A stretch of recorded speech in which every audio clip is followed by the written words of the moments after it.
Frente a la aplicación de la perspectiva de género, al valorar la prueba en Administración de Justicia, el acta levantada por el conciliador no satisface el principio de objetividad, ya que solo plasmó la narrativa del hombre, induciendo situaciones de convivencia marital deterioradas por supuestos maltratos de la mujer, con episodios de ultraje y violencia, no solo hacia él, sino hacia su hijo, del que dijo que siempre ha respondido con sus obligaciones alimentarias y de cuidado, pero que ha sido descuidado por la madre, según él, por trabajar en una tienda que la ha llevado a desarrollar conductas violentas, consumo de alcohol y desequilibrio emocional.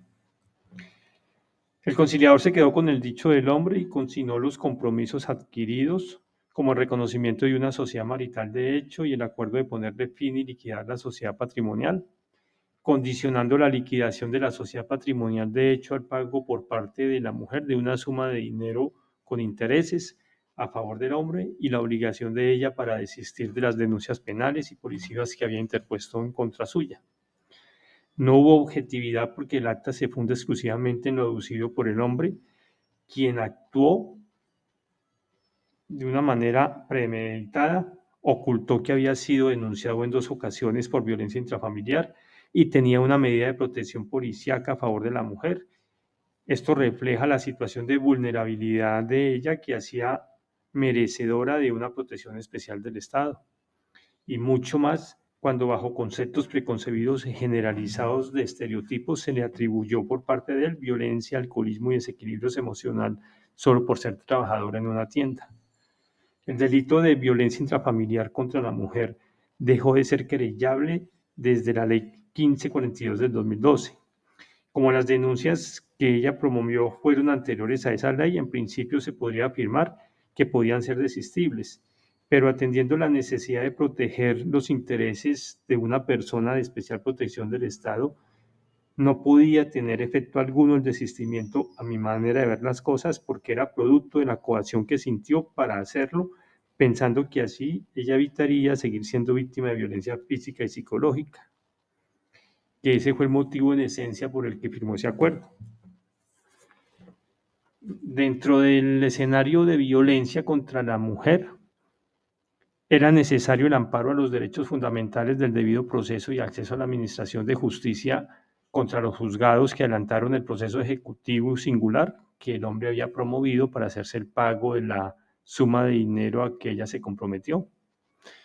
porque las autoridades judiciales no observaron las normas internacionales, nacionales y la jurisprudencia de la Corte Constitucional para evaluar el caso bajo una perspectiva de género. Esto porque al notificarse el mandamiento de pago, la mujer acudió al despacho judicial con un escrito informando escenarios de violencia intrafamiliar en su contra por parte del hombre. Además, ella dijo que era persona de escasos recursos y no podía contar con un abogado, por lo cual era necesario darle un enfoque diferencial para entender que lo que ella estaba haciendo era oponiéndose y que por ser mujer humilde, de poca educación y escasos recursos, requería que el Estado le permitiera el acceso a la administración de justicia designándole un abogado. También porque debió atender la perspectiva de género para colegir que el acuerdo estaba viciado por falta de consentimiento de la mujer, quien acreditó haber denunciado penalmente en 2 ocasiones a su excompañero por violencia intrafamiliar y tenía una medida de protección policiaca. Tal situación permite colegir que el acuerdo estaba viciado porque lo firmó para no continuar siendo víctima de violencia física y psicológica. También porque un análisis del asunto le habría podido servir de base para percatarse que la obligación de pagar la suma de dinero estaba sujeta a que efectivamente se liquidara la sociedad conyugal, y esto hace entender que la sociedad patrimonial no se reducía simplemente a la suma de dinero acordada. Y como un cuarto argumento es una perspectiva de género que debió de ser considerada como un punto de partida, el hecho de que históricamente y de manera generalizada la mujer ha sido víctima de discriminación en todos los roles o campos, como el familiar, el laboral, el sexual, el político, el cultural, el patrimonial, etcétera. Y este caso no era una excepción. Ahora la sentencia de la Honorable Corte Constitucional Hizo una clara distinción entre los hechos generadores del acuerdo conciliatorio y su validez frente a los derechos que podían emanar de él, especialmente su eficacia viciada por la falta de libre consentimiento según el artículo 1502, en concordancia con el 1508 del Código Civil.